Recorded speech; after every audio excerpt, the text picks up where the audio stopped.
no single component tells the entire story.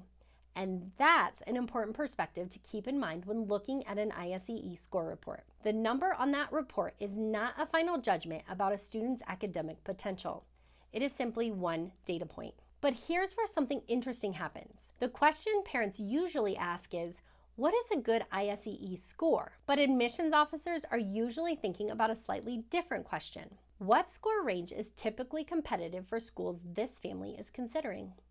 And that distinction can make the entire admissions process much clearer. To understand what a good ISEE score actually means, it helps to briefly understand how the scoring process works.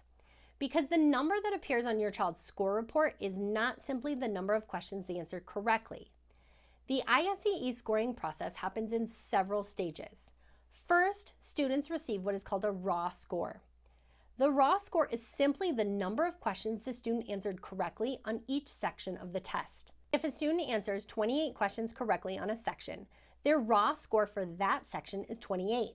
But raw scores are not reported directly to families. Instead, the testing organization converts raw scores into scaled scores. Scaled scores adjust for slight variations in difficulty between different versions of the exam. Because students may take the ISEE on different testing dates, the exact set of questions on the test can vary slightly from one administration to the other. Scaling helps ensure that students taking different versions of the test are still evaluated fairly. After that step, the scaled score is converted into a percentile ranking. And this is the number most families focus on when they receive the report. The percentile tells you how your child performed compared with other students in the testing pool. For example, a student in the 75th percentile performed better than 75% of test takers. A student in the 50th percentile performed about the same as the middle of the group, and a student in the 90th percentile performed better than 90% of the students taking the test. At first glance, these numbers can seem very straightforward, but the way admissions committees interpret them is often more nuanced than many families expect.